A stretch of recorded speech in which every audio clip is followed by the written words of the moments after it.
homemade pigeons has unusual homing ability, meaning they will generally return to its nest and mate.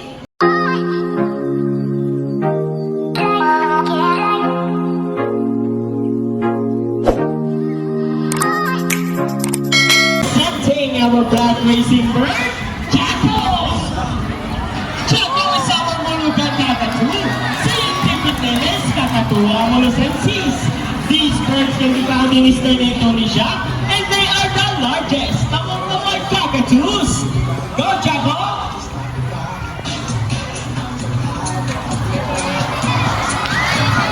There you go! The show has officially started. A round of applause for Jackal!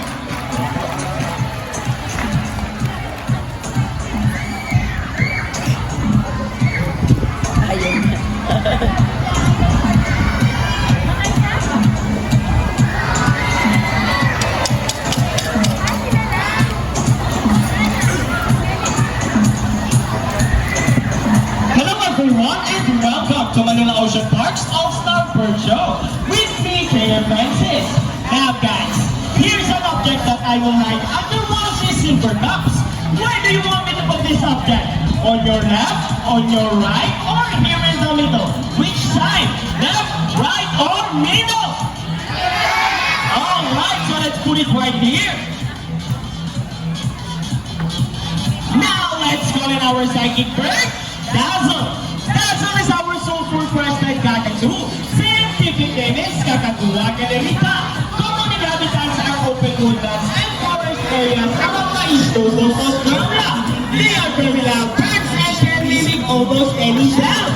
They typically feed on seeds, nuts, fruits such as durian, papaya, rambutan, and they also love thorns. Now guys, do you think Dazzle has the ability to find the hidden object?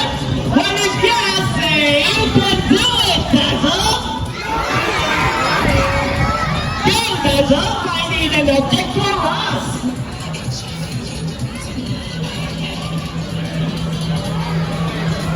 And he found it! That round of applause for Dazzle. Big fan of the show!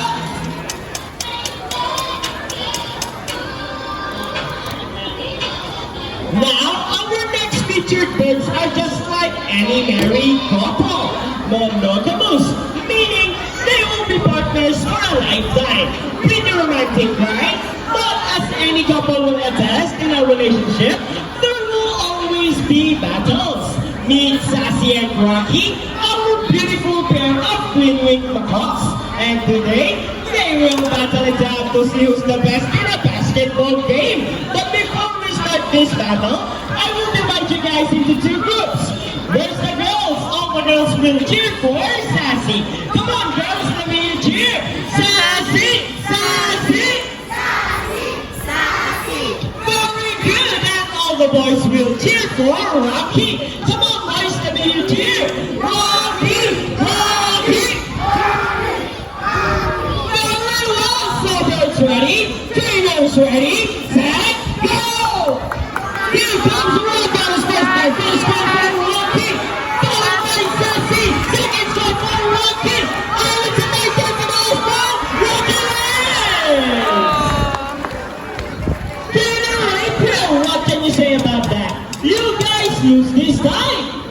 Hold it, we want another race. Oh, they want another race, Trainer Derek? Are you sure about that? Do you want Sassy to lose again? This time, I guarantee you that Sassy will win. So what race do you have in mind? I want a ring race. And what is a ring race? The first bird who can drop 3 rings into the pole, the fastest is the winner. That is a ring race. So a ring race it shall be. Remember guys, that boys already have 1 point. So girls, let's cheer louder for Sassy to win this time. We'll be doing this again, and this time a ring race. Ready, set, go! Here comes Rock on his first time. First one for Rocky. What's happening? What's the big number? It's at the same time. Whoever is that? And the winner is Sassy! Sassy! Trainer Derek, can you say about that? 3 weeks at the same time! Hey, you guys cheated! Oh, he thinks you cheated! No, we didn't cheat. Sassy used her brain. Oh, is it true that girls are more intelligent than boys? Yes! Of course!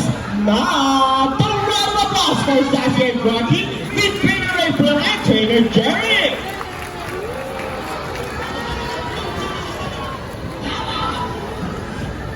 Parrots in particular are known to be intelligent and perceptive. That's why we continue to enhance their skills and not get bored. So, here is Sassy, our green wing macaw, and today, she will show us how intelligent she is by putting the shapes back into the correct slots. Just like Sassy, green wing macaws are from South America. They are known to be the gentle giants of the parrot family. It is because they are the second largest next to the hyacinth macaws. They can go up to 92 centimeters in length and can live up to 8 years old. Scientific name is Aracoroptera. They usually feed on seeds, nuts, salts, and minerals along the riverbanks. And for the last shape, go Sassy! Intelligent right? The round of applause for Sassy with Trainer April!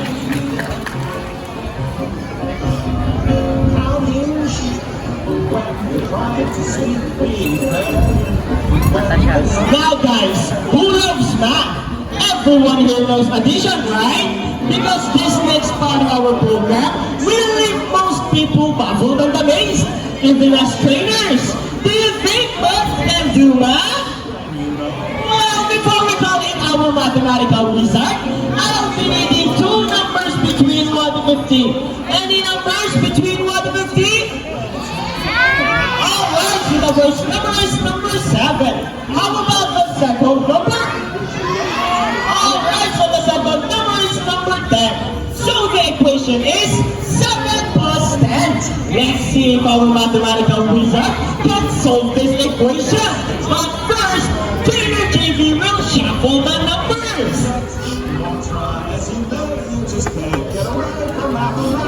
Now let's call in our hybrid macaw, Rocky! Wow, Rocky, what a beautiful entrance! Trainer JB, is Rocky ready? Come, Rocky, solve the equation for us! And he gets the first number correct. But how about the second number? Well, Rocky loves numbers.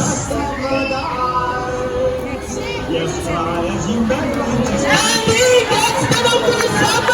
So 10 plus 7 is equals to 17. Now round of applause for Rocky with Trainer JD. Now guys, we need an adult volunteer with 500 peso bill. Anyone who wants to be our lucky volunteer for today, just raise your hands up and Trainer Rochelle will choose one. Once again, we need an adult, bawal po ang bata, with 500 peso bill. Come on guys, don't be shy. Alright, I think we got one. You will notice that the birds in our show are mostly parrots. It is because they are highly intelligent, charismatic, colorful, and musical in kind. They have a very good memory and can remember even the smallest details. Hi sir, good afternoon. Welcome to Manila Ocean Park.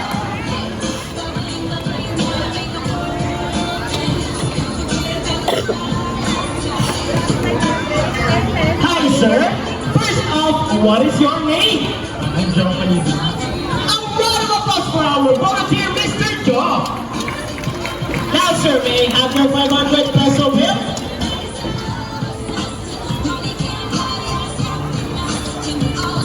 Oh guys, 1,000. Now sir, all you have to do is stand here in front, over here, facing this way, and extend your left arm, just like this, as I put your money between your fingers.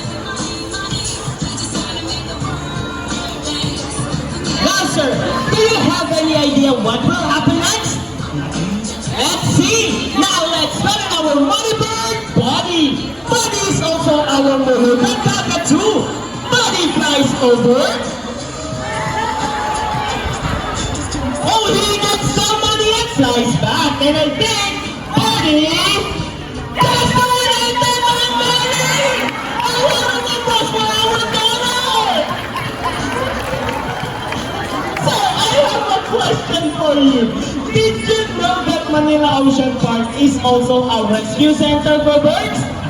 Well, now you know, and your money will go a long way, and we are very, very grateful. You may now go back to your seat and enjoy the rest of the show. Anyone else? How about 2,000 peso bill this time? No more? Sito, excuse me, are you okay? Are you sure?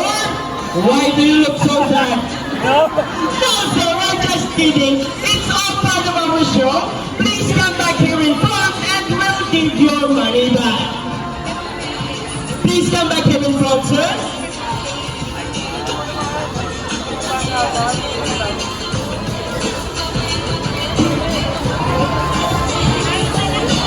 Sir, Buddy is saying something. Before Buddy gives your money back, Buddy wants to give you a kiss. Is it okay? Wonderful. Now stand here in front. Look at your camera and offer your cheek. Sorry. Another one.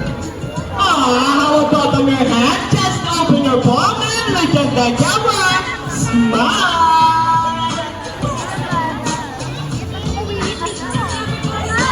And there is your money. A round of applause for our volunteer and Buddy. Ladies and gentlemen, now that you have seen our colorful and intelligent parrots, we would like to show you another species of bird here in Manila Ocean Park. Birds of prey are also known as raptors, hunt and feed by other animals. The term raptor came from the Latin word rapere, meaning to seize or to take by force. These birds are characterized by their keen vision that allows them to detect prey during flight. They also have powerful talons and beak. Ladies and gentlemen, please look to your left, presenting our Philippine Eagle Owl. Here comes home! Scientific name is Purple Philippensis. These birds can be found in Bohol, Samar, Leyte, Catanduanes, and possibly in Cebuya. And meet our family guide, here comes me! Family guides are also known as Haliastic Indus, one of the 426 species of birds of prey around the world. These birds can be found in India, Indonesia, Bangladesh, Pakistan, along China, including here in the Philippines. And here comes Shadow. They are locally known as Lawi or Bayok in Visayas region. And here comes our chickens. Wow, so cute. And as you can see, we have our homing pigeons. Homing pigeons has a unique homing ability, meaning they will generally return to its nest and mate. A round of applause for our raptors, our chickens, and our homing pigeons. Here in Manila Ocean Park, we believe there is hope. We only not try to take care of our friends in the sea, but also in land and air as well. Now guys, who knows the 3 R's? It's reduce, reuse, and recycle. Very good. So here comes our lovely bird once again, and he will show us the proper waste disposal. Go, buddy.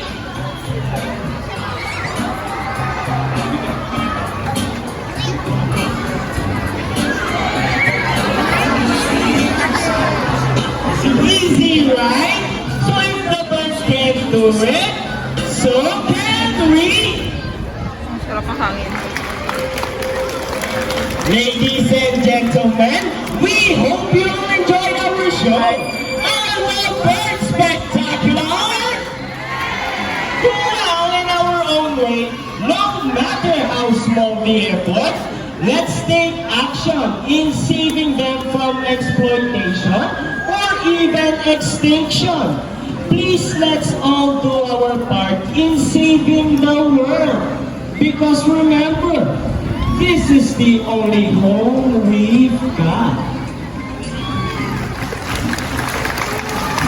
Now, let me present to you the birds and the trainers who made this show possible. Trainer JB with Buddy. Trainer Mikey with Shadow. Trainer Rochelle with Hope. Trainer April with Speed.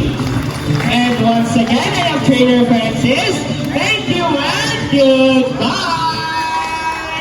By the way, guys, please remain on your seat because we still have our Sinayong show. And please do not cross the yellow line. Thank you.